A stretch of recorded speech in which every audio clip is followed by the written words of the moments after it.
Two most important things you've got to remember going into week number 2 of the college football season. One, we still have the advantage over the odds makers. Yes, they will inevitably catch up probably next week for sure, but you will still find a number of games with soft lines up and down this Saturday card. Why? Because so many teams played cupcakes last week.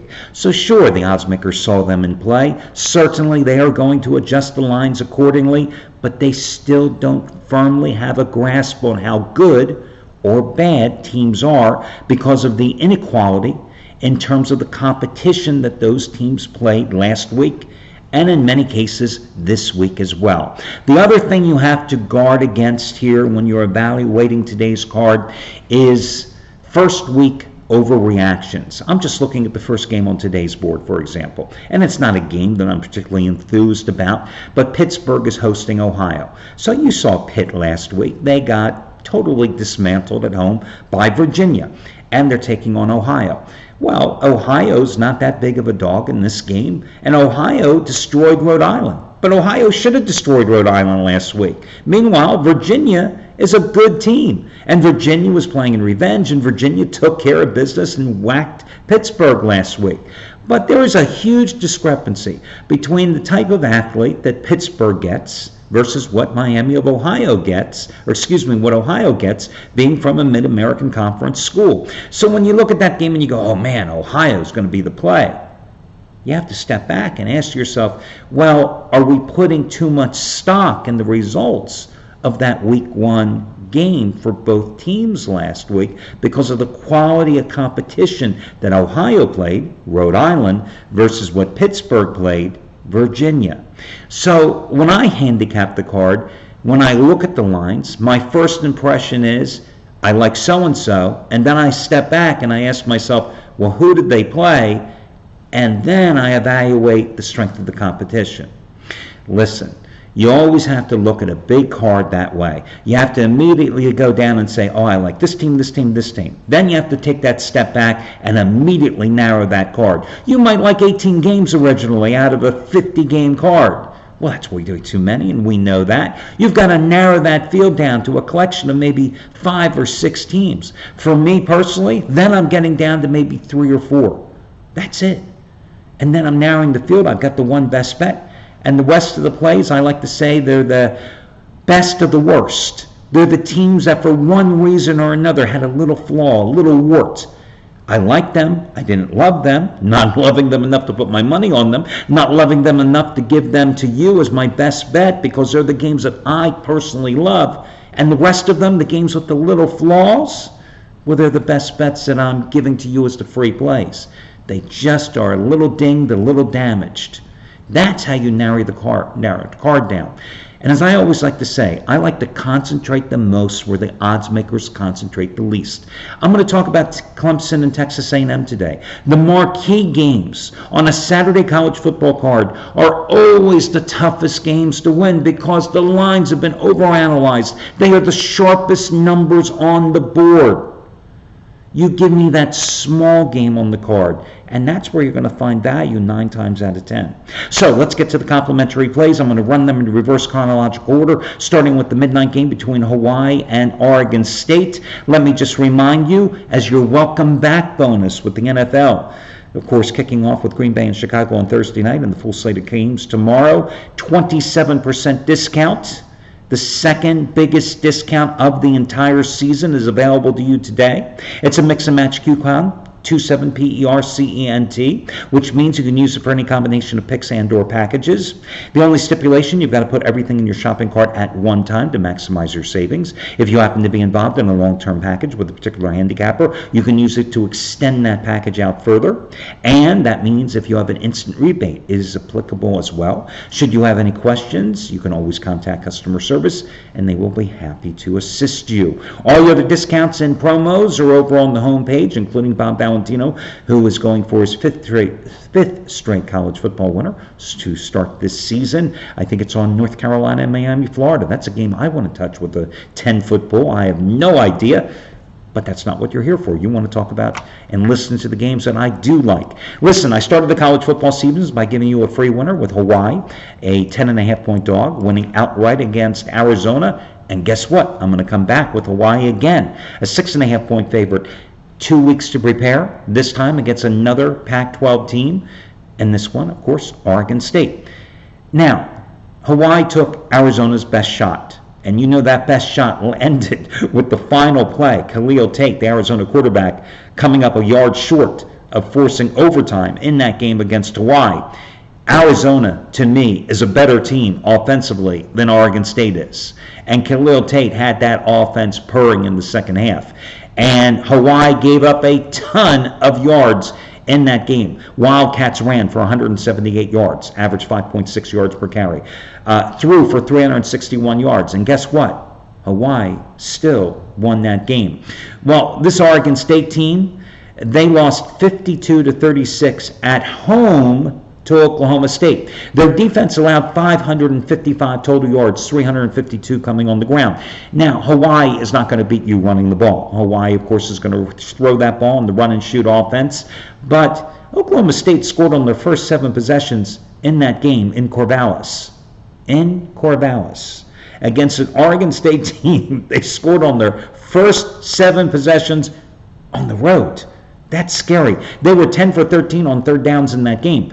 But you shouldn't be surprised because Oregon State was a team that last year was second in Division I ball. And yes, I know it's called FBS, but do you care for that FBS and FCS? You know what? I don't. It's D1 ball. That's what I like it. They were, second to last in scoring defense last year, giving up 45.7 points a game. They were second to last in rushing defense last year, giving up almost 282 yards a game. They were second to last in total defense last year, giving up 537 yards a game. They have a flock of returning starters. As I always like to say, if they couldn't play well last year, do you really want these guys being returning starters? You ain't going to coach them up. That only happens in the movies, guys. This Hawaii team, Cole McDonald, their starting quarterback, threw for 378 yards and 4 touchdowns, and he was pulled in the opener against Arizona because he threw 4 interceptions. But listen, last year he threw 484 passes. He threw for over 3,800 yards, had 36 touchdowns and 10 interceptions. I'm a betting guy. I say odds are that he's not going to throw that many more interceptions. He had 10 last year. He had 4 in the first game. I'm willing to go ahead and lay the 6.5 points with Hawaii.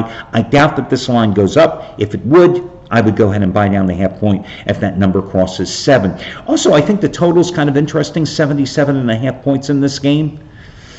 I don't think Hawaii's going to stop anybody, so I would lean a little toward the over as well, but the stronger play is definitely Hawaii in this contest. Here's a big number. Penn State, 30.5 against Buffalo. Do you think Tyree Jackson, the quarterback for the Bulls, made a big mistake declaring for the NFL draft and not getting drafted? I think he did, and it's unfortunate. I think it sucks that the NCAA has that rule that you can't just say, hey, I'm going into the draft. If I'm not drafted, I get to rescind that and come back to school. That's how it should be, but it isn't, unfortunately. So Buffalo debuted a new quarterback in their win, 38-10 over Robert Morris last week. He's a redshirt freshman by the name of Matt Myers. He wasn't asked to do much, 5 for 10 for 69 yards, also ran for 47 yards. Well, that's nice when you're playing Robert Morris. Now you're going to Penn State. There's going to be about 100,000 fans there on a Saturday night against a Penn State defense that took care of business against Idaho last week. Now, granted, it was Idaho. The Vandals weren't going to put up a lot of competition there, and they got crushed 79-7. But the Penn State defense had 7 sacks. They held Idaho to 4 net yards rushing. The Penn State offense breaking in a new quarterback, Sean Clifford, 14 for 23, 260 yards passing, 2 touchdowns, 57 yards rushing on 7 carries. Overall, the Penn State offense had 673 yards. I don't think James Franklin is a very good coach personally, but hey, I think Penn State has more than enough to cover that 70 or 30.5 point spread because they have a bevy of good running backs that will control the ground game and control the clock, preventing Buffalo's offense from having many scoring opportunities and time on that field. So I think Penn State covers that number and rolls with ease. I also like today I think it's an interesting game. SMU, a 3.5-point favorite in Dallas against North Texas. Last year, it was a game that in Denton, North Texas rolled, jumped out to, let me just look at it. It was 36-0 last year. North Texas jumped out to the big lead, won 46-23. The Mean Green have never won 2 straight games in this series. Never. And SMU playing in Dallas on their home field, 24-1-1 lifetime in this series, with North Texas's only win coming back in 1933.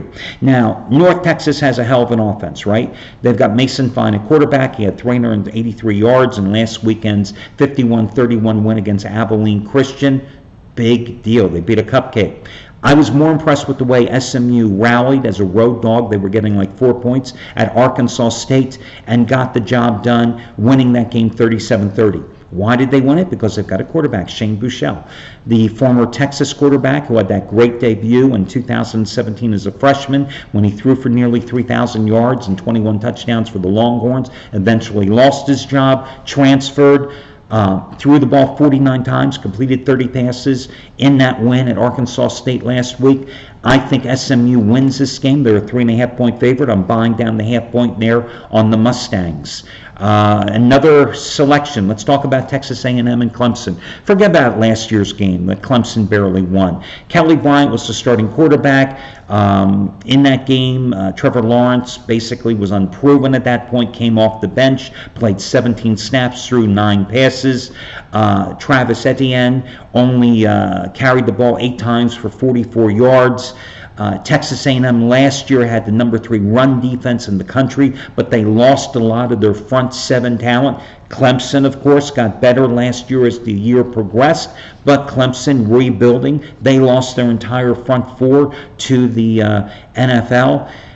This Texas A&M team opened last week with an easy win at home against Texas State, but it gets a lot harder when you go into Death Valley. Their offense last year in the first meeting with Clemson, it basically consisted of Kellen Mond, who had a tremendous game with 430 yards, 3 touchdowns, and of course you remember how that game ended, a 28-26 win by Clemson in College Station, with Mond getting intercepted on a 2-point conversion try to tie that game in the closing seconds. I just look at this number, which opened up at 21, and now it's down to 16.5, and I just think it's too big of a number. I like Clemson. I don't like Texas A&M at all. I think they're just a one-dimensional team. I still don't think they're going to be able to run today.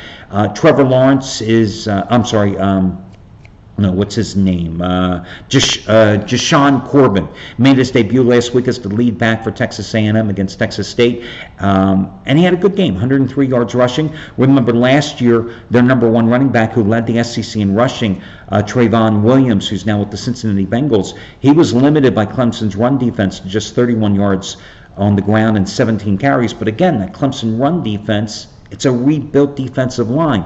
I think it's just going to be a conservative, close-scoring game here, and maybe low-scoring too. And I think that if you're going to play it, you got to take the 16.5 to 17 points in this contest.